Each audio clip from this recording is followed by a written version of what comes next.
So we've talked about promotion and branding, and now we go to the next step, and that's what technique do we use in order to have a promotion and branding, and that's communication. And so in terms of communicating the message, what we're going to talk about today is the mix, and that's there are different means of communication. How do you put it together? We'll talk about digital communication because that drives a good chunk of our age, and then a small comment about persuasion. The key concept in communication is how much can people digest and how do you feed it to them? Do they need to be spoon-fed a little bit at a time, or can you just leave the mail with them and they can do it themselves? Different circumstances, and that's one thing that's tough about all this is that there's no hard and fast rules. There are so many factors in a situation that determines the outcome. But what it comes down to is what makes communication digestible. And you can see an analogy with food, and that's that what type of communication, like what type of food are you eating, but at the same time what kind of type of communication. For example, a short video, which this isn't, versus, a long email or something like that. Different ways of digesting it. Portion size, how much am I asking you to digest? What time of the day am I getting it? There's actually a timing. And how often am I getting it? Do I have to eat every day, or is once a week fine enough? And also your fullness, meaning how saturated are you with information? Because that affects how you're going to take on any more information. And so the communication mix is how you coordinate all your communication by different channels. And again, it's the right message at the right time, sent the right way. We talked about encryption and decryption previously. The key things to add that is it needs to be targeted and clear. For example, in terms of transmission, I could use email, tweet, or Skype. Different effects on each one. And so in terms of channels, we got lots of digital channels. There's still traditional media, like TV or cable. There's the radio.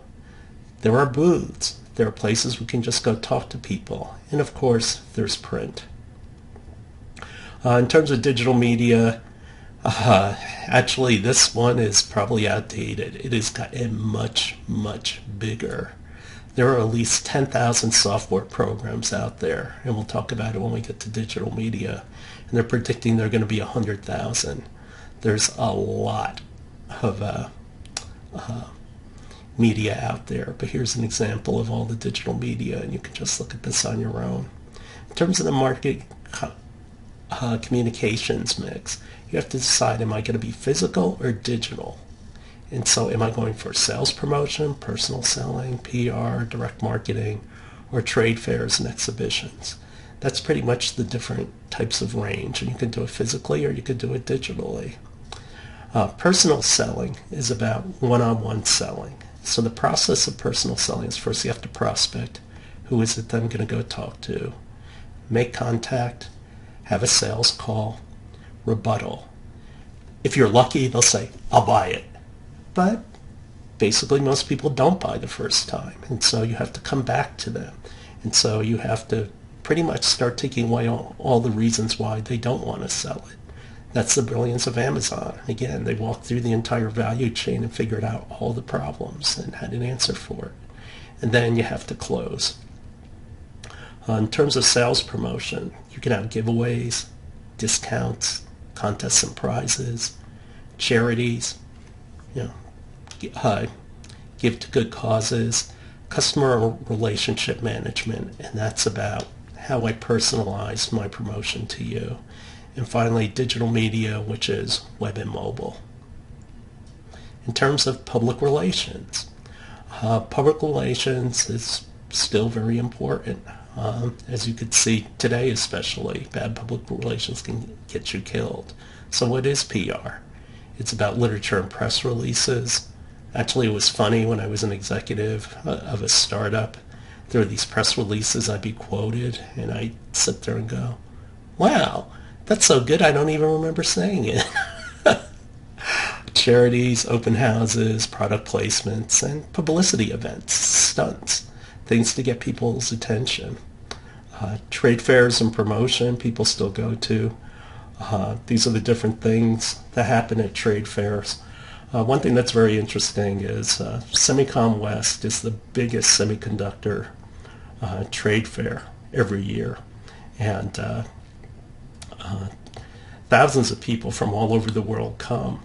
And the funny thing is, it takes, if you see the floor of that, that's about, I would say about 1/7 in that picture of how large Semicon is. They take up 2 buildings, 2 convention centers to do it.